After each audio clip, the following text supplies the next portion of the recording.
कई दिनों से जंगल में लगातार बारिश हो रही थी, जिसके कारण रानो के घर में तो पानी भर चुका था। हे भगवान, ये बारिश ना जाने कब रुकेगी। पूरे घोंसले में पानी भर गया। अब मैं क्या करूं?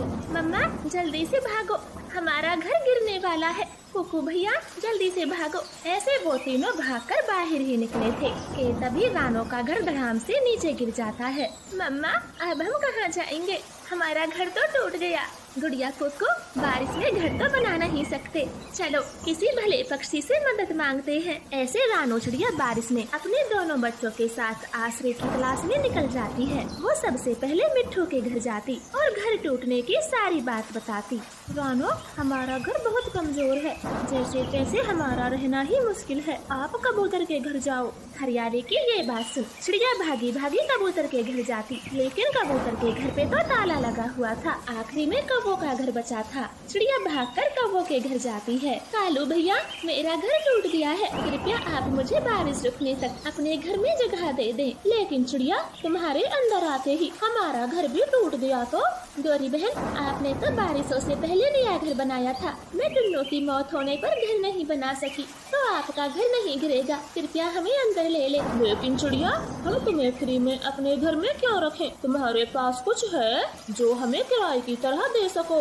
मेरे पास अभी तो कुछ नहीं है, लेकिन तुम जो मांगोगे मैं बारिश रुकने पर दे दूंगी। तो फिर बारिश रुकने पर ही हमारे घर आना। अब जाओ यहाँ से। ऐसे वो दोनों अपना दरवाजा बंद कर लेते हैं। चिड़िया अपने दोनों बच्चों के साथ उड़े जा रही थी, तभी उसकी नजर एक झोपड़ी पर जाती है। चिड़िया उसका दरवाजा खटखटाती है।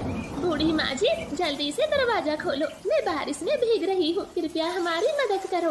चिड़िया के बार बार बुलाने पर भी कोई नहीं आता। तब वहाँ से एक अनजान पक्षी गुजरता है, जिसे चिड़िया रोक लेती है। भैया, यहाँ जो बूढ़ी माँ जी रहती थी वो कहाँ गई है? चिड़िया, जहाँ जो बूढ़ी पक्षी रहती थी वो कुछ दिन पहले मर गई। आप उनकी रिश्तेदार हो? नहीं भाई साहब, मेरा घर बारिश में टूट गया, मैं तो यहाँ मदद मांगने आई थी। चिड़िया, आप चाहो तो यहाँ रह सकती हो। जब से वो बूढ़ी माँ जी मरी है ये झोपड़ी खाली है। ऐसे बोलकर वो पक्षी वहाँ से चला जाता है। रानो अपने बच्चों के साथ अंदर जाती है।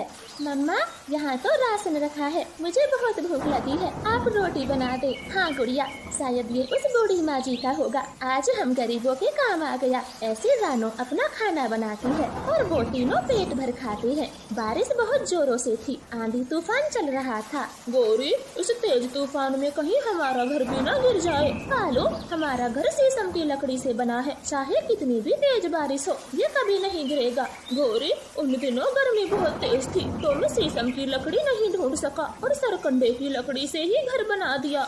सरकंडा, ये तो बहुत कमजोर और खोखली लकड़ी है, अब तो हमारा घर पक्का गिरेगा। कालू, तुम बहुत कामचोर हो। गौरी, अब तक नहीं गिरा तो शायद ना भी गिरे, तुम ऐसे चिंता न करो। ऐसे तेज तूफान में वो कौवे बुरी तरह से डर चुके थे। आंधी तूफान बढ़ते जाते हैं और उनका घर भी धड़ाम से ढेर हो जाता है। गौरी को कालू कौवे को खूब सुनाती है। अब हम कहाँ जाएंगे? सब तुम्हारी गलती है, एक काम ठीक से नहीं कर पाए।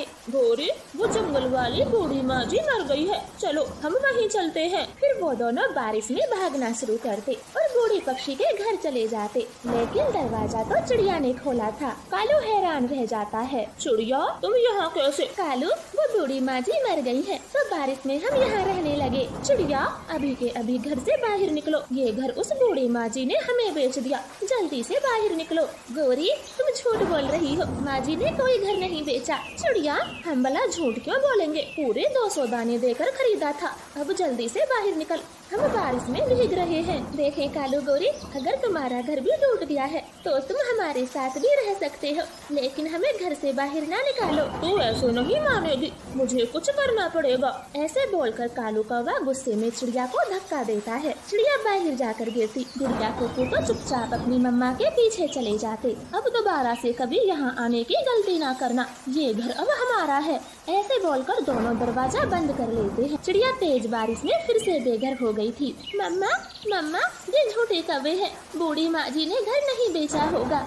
मेरे बच्चों, मैं जानती हूँ, लेकिन कर भी क्या सकती हूँ। ये दुष्ट कौवे अपने आगे किसी की नहीं सुनते। हमें यहाँ से जाना होगा। वो दोनों ऐसे बोल ही रही थी, तभी कुकू अचानक से बेहोश हो जाता है। मम्मा चिड़िया तो घबरा जाती है। गुड़िया, कुकू तो बेहोश हो गया, जल्दी से बुलबुल वैद्य के पास जाना होगा। फिर मम्मा चिड़िया कुकू को लेकर तेज उड़ रही थी। तूफान जोर से चल रहा था। मम्मा चिड़िया को कुछ दिखाई भी नहीं दे रहा था। अचानक से वो एक पेड़ से टकराकर नीचे गिर जाती है। उसे चोट लगी थी। हे ऊपर वाले, अब मैं क्या करूं? तूफान रुकने का नाम नहीं ले रहा। मेरा बेटा मर जाएगा। अब मैं कैसे हॉस्पिटल जाऊं? ऐसे दोनों माँ बेटी बारिश में बेबस रो रही थी। तभी उनकी मदद करने एक जादुई परी आती है। चिड़िया उसे सारी बात बताती। छोटी चिड़िया, आप जल्दी से कोई चीज लाओ, फल या फिर कोई वस्तु। मैं अपने जादू से उसी से तुम्हारा घर बना दूंगी। परी की ये बात सुन गुड़िया भागी भागी जाती है। उसे कोई फल नहीं मिलता। तभी उसकी नजर एक गुलाब पर जाती जो झमाझम बारिश में पूरी तरह से खिला था। गुड़िया उस गुलाब को ही ले आती है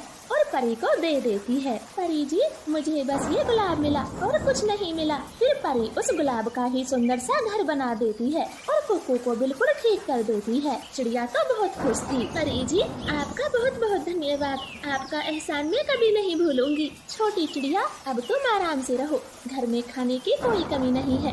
अब मैं चलती हूँ। ऐसे बोलकर परी वहाँ से चली जाती है। इधर एक बड़ी चील अपने सामान के साथ उस बूढ़ी पक्षी के घर पहुँचती है। कालू कौवा दरवाजा खोलता है। कौवो, तुम यहाँ क्या कर रहे हो? चील दी, ये घर हमने खरीद लिया है, इसलिए हम यहाँ रहते हैं। चील को तो बहुत गुस्सा आता है क्योंकि बूढ़ी पक्षी ने वो घर सच में चील को बेच दिया था। वो कौवों को खूब मार लगाती और बारिश में उठाकर बाहर फेंक देती। कालू, अच्छा होता अगर आज और नहीं आते तो ये मार उस चिड़िया को लगती। हाँ गोरी, मेरी तो आँख फूट गई। चील ने घूंसा मारा। ऐसे बुरे कौवे तो अपनी गलती पर पछता रहे थे। इधर रानो चिड़िया अपने गुलाब घर में सुकून से रह रही थी। आपका धन्यवाद। रानो चिड़िया ने इस बार अपने खेत में तरह तरह की सब्जी उगाई थी। टुन्नू चिड़ा रेहड़ी पर उन्हें बेचा करता। इस साल सब्जियों का भाव बहुत अच्छा था। इससे दोनों को बहुत अच्छा मुनाफा होता। लेकिन उसकी पड़ोसन गोरी कौवी तो इस बात से बहुत जलती। कालू, तुम दिन भर खाली पड़े रहते हो और उस टुन्नू को देखो, कैसे सुबह सुबह सब्जियों का ठेला लेके चल दिया। कितने पैसे लाता होगा शाम को? उसकी पत्नी दिन भर खेत में काम करती है, सब्जियों की देखभाल। और जरा तुम अपने आप को देखो, कैसे सारा दिन घोंसले में पड़ी रहती हो। चली बड़ी रानो की होड़ करने। कालू, वो रानो की बच्ची मुझे फूटी आंख नहीं सुहाती। उसका नाम मेरे सामने बार बार न लिया करो। तो वो टुन्नू कौन सा मेरे मामा का लड़का है जो हर समय तुम उसका ही गुणगान करती रहती हो। वो दोनों ऐसे जली कटी बातें कर रहे थे। तभी उनके दरवाजे पर दस्तक होती है। गौरी दरवाजा खोलती है। ले गौरी बहन, मैं आपके लिए सब्जियां लाई हूँ। आज खेत से कुछ ज्यादा ही तोड़ ली, सोचा पड़ोसियों में बांट दूं। गौरी वो ताजी ताजी सब्जी दरवाजे से ही ले लेती है और रानो अपने घर चली जाती है। देखें कालू, हमारे जले पर नमक छिड़क गई। आजकल बहुत तरक्की कर रही है, इसका कुछ तो करना पड़ेगा। मैं तो कहता हूँ उस रानो के खेत में कीड़े मारने वाली दवा डाल दे। दवा से तो कीड़े मरेंगे, जिससे उसका ही फायदा होगा। पागल गोरी, जरूरत से ज्यादा दवा डालेंगे तो सब्जियां ही मरेंगी, फिर वो किसी काम की नहीं। अब जल्दी से 1000 रुपए दो, 2 डब्बे कीटनाशक के लाता हूँ। गौरी कौवी कालू को अपनी संदूक से 2000 रुपए दे देती है और कालू कौवा दवा लेने चला जाता है। वो रात होते ही रानो के खेत में जाते और सारी हरी भरी सब्जियों में दवा डाल देते। अब देखूंगा कैसे सुबह सुबह रेहड़ी भर के बाजार ले जाएगा। मेरा बड़ा खून फूंका है। कालू, अब जल्दी चलो वरना कोई देख लेगा। ऐसे दोनों कौवे जल्दी से अपने घर आ जाते हैं। रानो सुबह सवेरे ही सब्जी तोड़ने खेत पर जाती है तो चौंक जाती है क्योंकि सारी सब्जियों के पत्ते मुरझाए हुए थे। सब्जियां भी बेकार हो गई थी। हे ऊपर वाले, ये क्या हुआ? अचानक से सारी सब्जियां कैसे खराब हो गईं? हमने तो कोई दवा भी नहीं डाली। रानो बेचैनी से सारे खेत को देख रही थी। तभी टुन्नू रेहड़ी लिए आ जाता है। वो भी सारी सब्जियां मरी हुई देखकर घबरा जाता है। टुन्नू जी, ये किसी ने हमसे जल के किया है, अब हम क्या करेंगे? सब्जी तो किसी काम की नहीं रही। रानो जी, वो जो कोई भी होगा कभी सुख चैन से नहीं रहेगा, बुरी मौत मरेगा, जो हमारी महीनों की मेहनत पर पानी फेर दिया। अब चलो यहाँ से। लेकिन टुन्नू जी, अब हम क्या करेंगे? अभी तो कमाई होनी शुरू हुई थी, खेत की लागत का भी खर्चा नहीं निकला। ऐसे दोनों पति पत्नी बहुत दुखी थे। वो अपने घर आ जाते हैं। उन्हें खाली रेहड़ी लाकर आता देख कालू गोरी तो बहुत खुश थे। कालू वो देखे कैसे मुंह लटके हैं दोनों के, अब रहेंगे हमारी तरह दिन भर ठाली। टुन्नू जी अब खेत की सब्जियां तो किसी काम की नहीं, मैं तो कहती हूँ जन्माष्टमी आने वाली है तो क्यों ना कान्हा जी के छोटे छोटे वस्त्र बना के बेचूं।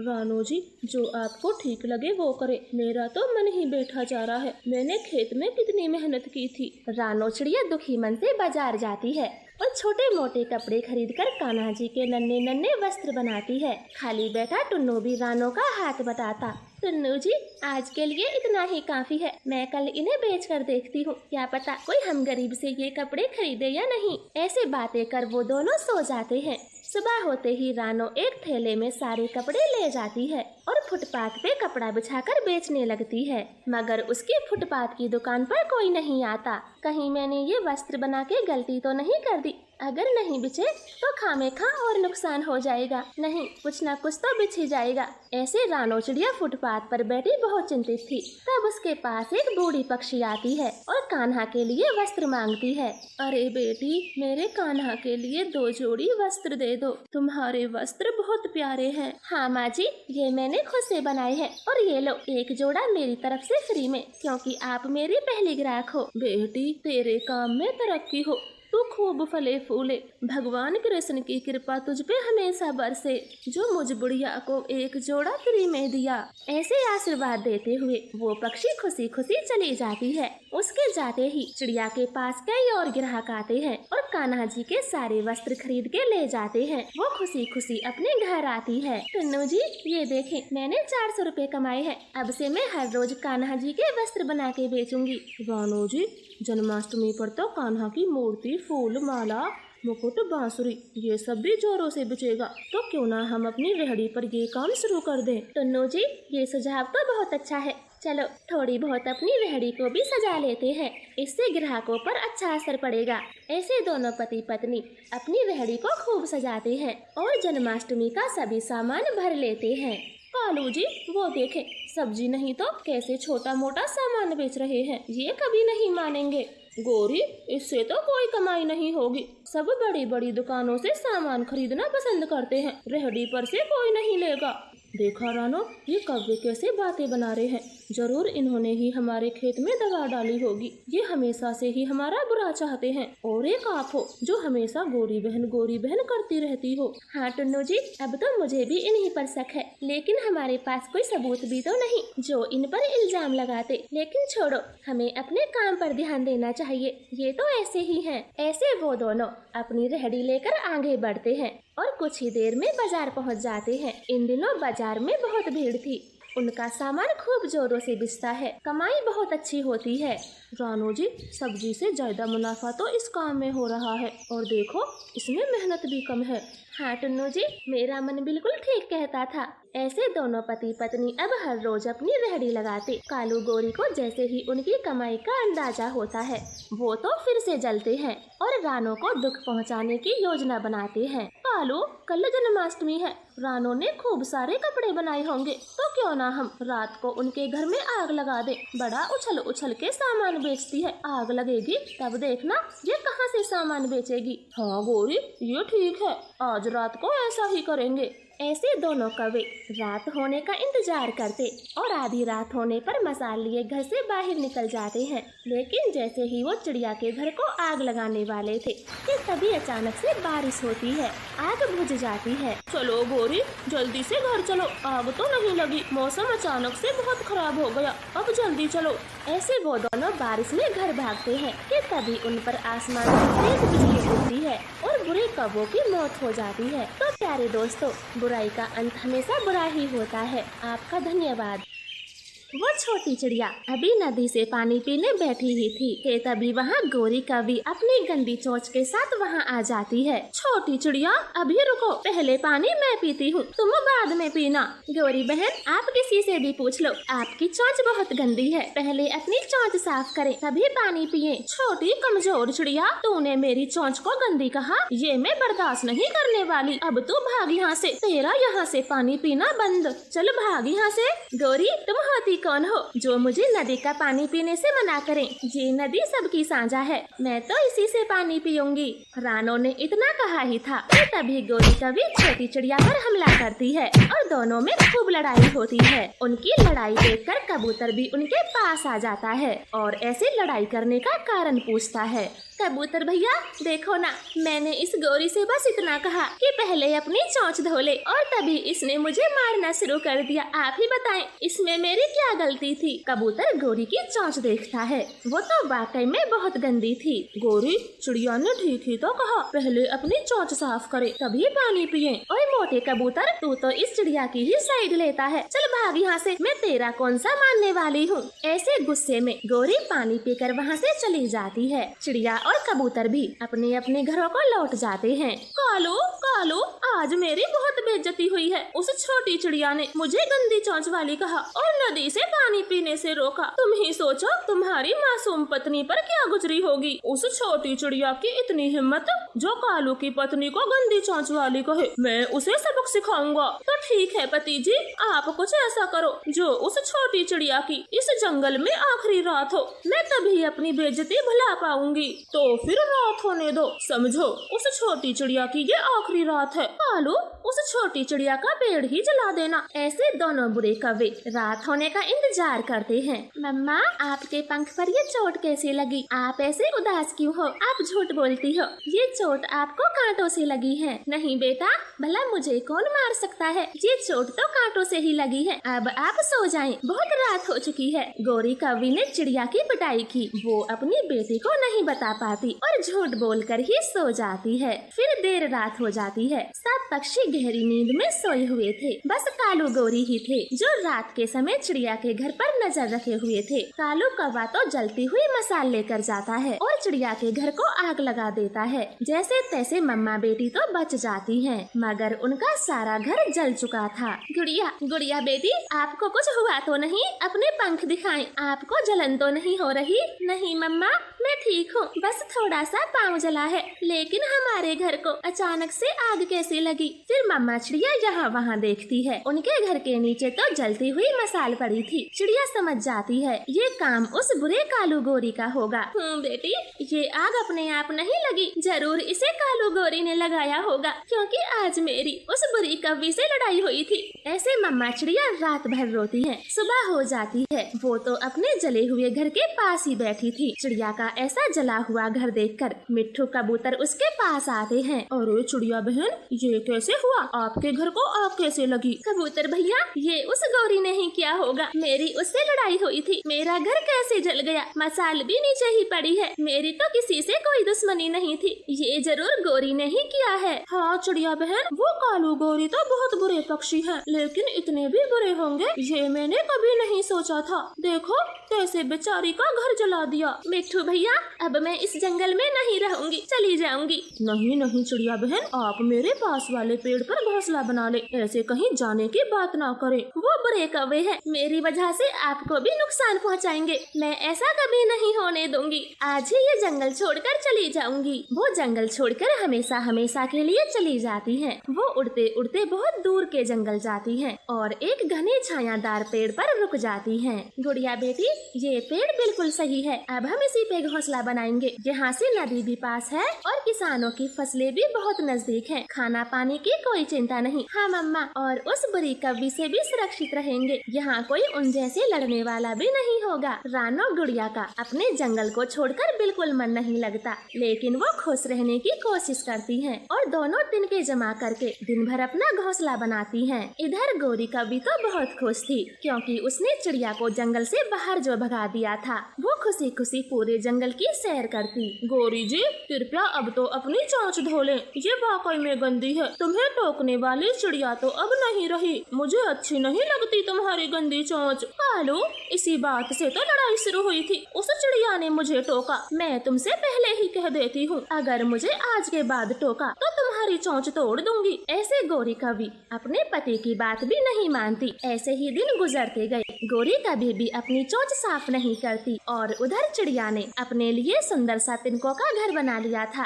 और वो सुकून से रह रही थी। इधर गौरी कौवी जो कभी भी अपनी चोंच साफ नहीं करती, एक दिन तालाब से पानी पी रही थी तभी मिट्ठू तोता आता है और उसकी गंदी चोंच देखकर उसे टोकने ही वाला था कि तभी उसे चिड़िया की बात याद आ जाती है और वो तो चुपचाप ही वहाँ से लौट जाता है। ऐसे कोई भी पक्षी अब गोरी के पास नहीं बैठता, क्योंकि वो कभी भी अपनी चोंच साफ नहीं करती। सभी पक्षियों को उसकी चोंच से बू आने लगी थी। एक रात गोरी कौवे की चोंच में तेज दर्द होता है। कालू कालू, मुझे डॉक्टर के पास ले चलो, मेरी चोंच मेरी चोंच। कालू कौवा गोरी को डॉक्टर के पास ले जाता है। देखें कालू, आपकी पत्नी की चोंच में इन्फेक्शन हो गया है, जल्दी से चोंच को काटना पड़ेगा। नहीं नहीं कालू, मैं अपनी चोंच नहीं कटवाऊंगी, कोई और रास्ता देखें। नहीं नहीं, कोई रास्ता नहीं है। अगर जल्दी ये चोंच नहीं कटवाई तो देख लेना, नाक को भी कटवाना पड़ेगा। फिर कालू कौवा गोरी की चोंच कटवा ही देता है। अब तो गोरी का भी बहुत बुरी लगती। गोरी सोचो, उस छोटी चिड़िया ने तुमसे ठीक ही कहा था। आज तक तुम्हें किसी और पक्षी ने नहीं बोला और तुमने उसी की पिटाई करके उसे जंगल से भगवा दिया। देखो आज तुम्हारी क्या हालत हुई है। गोरी अपने किए पर बहुत शर्मिंदा थी। अब तो वो किसी को अपना मुंह तक नहीं दिखा पाती। वो सब पक्षियों से नजर फेर के ही रहती, क्योंकि उसकी शक्ल अब बहुत बुरी लगने लगी थी।